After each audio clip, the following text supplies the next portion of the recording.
Paul Bennett at Downeast Creations in Millbridge, Maine. This video is my shop tour. Sort of. I'm planning on renovating my shop because right now it's a total mess. There's no place to put anything. Entirely my own fault. But everything's just piled up everywhere, and I never did sort things out from the time we built our house. The garage is also used for storage.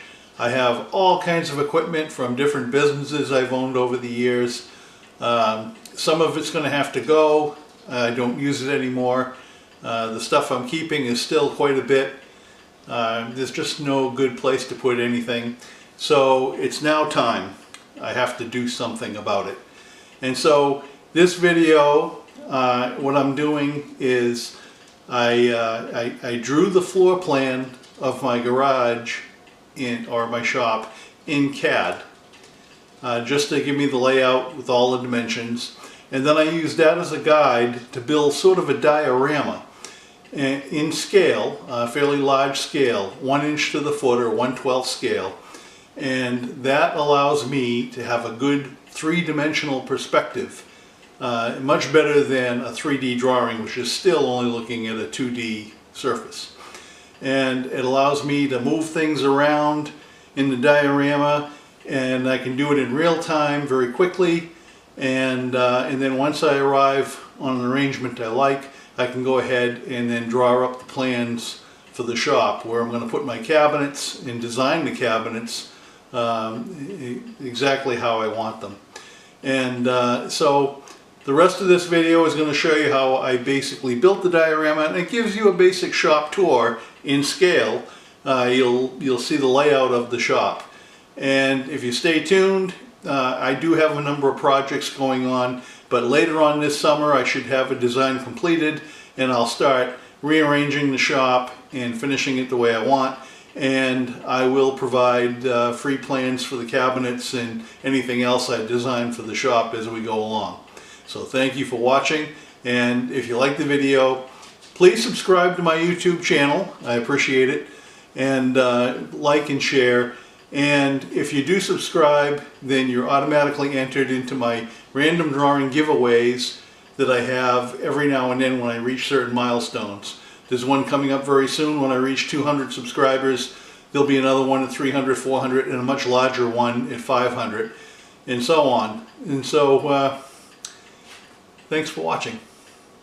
I built this floor plan for my shop renovation out of just some cheap 3/8 inch scrap plywood junk, and I took some 1x2s, which is 3/4 inch by 1.5, just ripped from 2x4s, and put some framing to help keep the floor reasonably flat, and this represents my shop floor.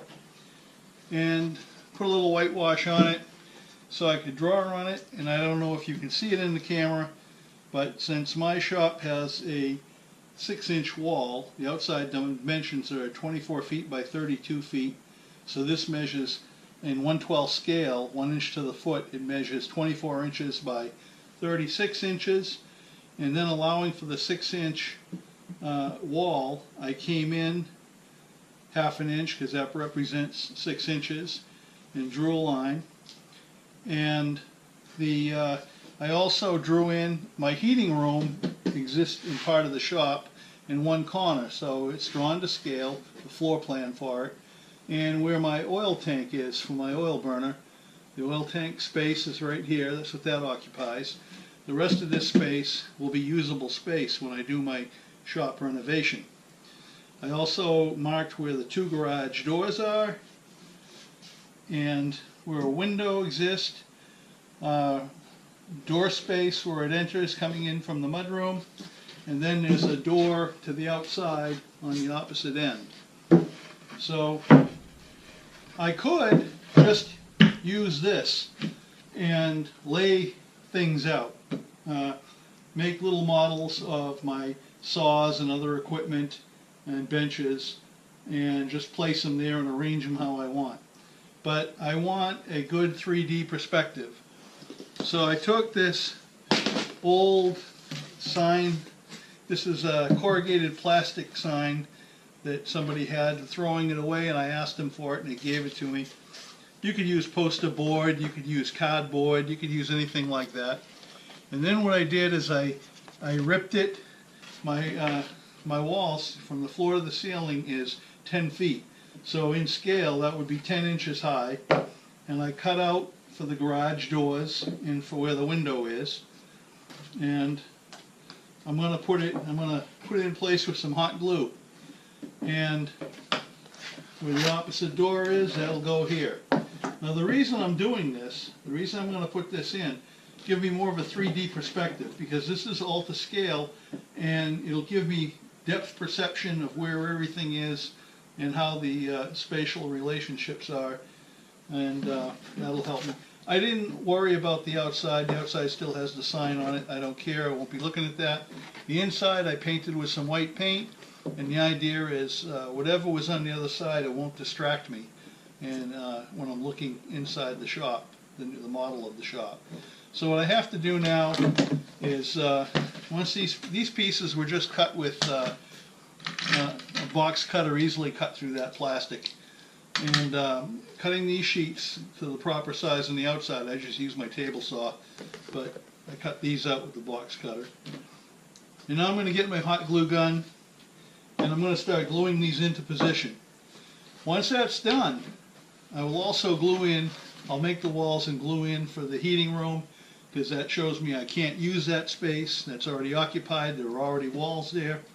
In this case, it's a 4-inch wall on the inside. And once that's done, I'll start making models to scale, basically cubes and rectangles of the, not only in the two-dimensional plane, but also give them some height, their actual height. And then when I know, like one thing is in one height, one thing's in another height, whether it's a bandsaw or a table saw, I can lay them all in there and arrange them how I would like them. And this is easy for me to do in CAD, but it's even faster and easier if I can quickly move things around in real time. And that'll help me come on a final decision of how I want to lay this out. Now I did draw the floor plan in CAD, and so once I arrive at the layout I want for the shop, I will draw it in CAD, and you can post that on a wall when I start renovating the shop, because I have to build all new cabinets. Over here where the fuel tank is, there's a bench that goes along the wall. It's not very efficient. It's a junk bench. It was used a bunch of crap wood, and it doesn't work very well. I'm going to rip all that out. So right now this whole garage is full of stuff. Everything's coming out. The whole renovation begins later on in the summer. I still have a bunch of projects I have to do yet before I can get to that. But in the meantime, I'm doing some advanced planning. This is how I'm doing it, because for me, I like the visual aspect. Not just, in CAD, you can do the 3D drawings in CAD, but it's not true 3D. It's still a two-dimensional surface you're looking at. This gives me actual depth perception. I can see it better. And when these walls are in place, once these walls are up and they are to scale, I can put a couple of stringers across the top, and I can place a few lights. What I think, I'll just make scale pieces of cardboard or whatever, and just put them on stringers in different positions to see how I want the lights arranged. Or I might actually take some small mini lights and actually light it up and see how the light scatters. So this is what I'm up to.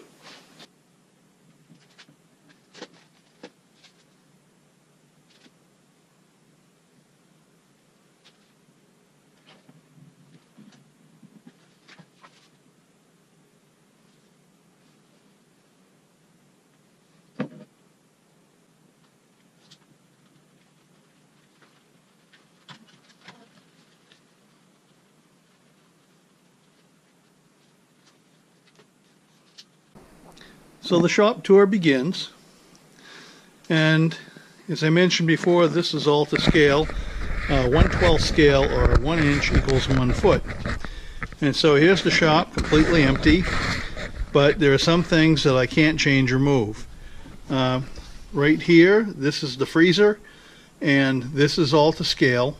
Not only the dimensions, width and length, but also the height.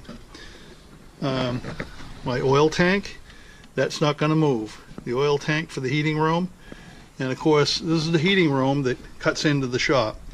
So the inside dimension of the shop, not allowing for the heating room, the freezer, and the oil tank, would be, because of the 6-inch stud walls, instead of 24 feet by 32 feet, it would be 23 feet by 31 feet.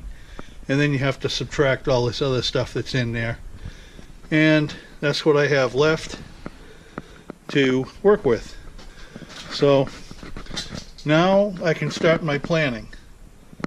With everything to scale, what I will do is I will make 3D representations of my table saw, my compressor, my shaper, my bandsaw, my sliding cross compound power miter saw, and drill press, and all my other equipment that I have, and steel toolboxes.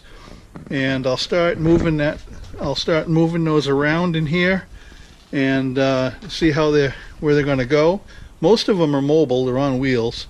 I also have to find out where I'm going to put my wood lathe, my glass bead blaster, my hydraulic press. I have a lot of equipment, so much more actually, and so I've just got to figure this out. And then once I do that, I can start figuring out where I'm going to build all my brand new cabinets in a permanent miter saw station instead of using a portable setup. So I'm going to do all that. You'll see updates as we go along, so stick with me.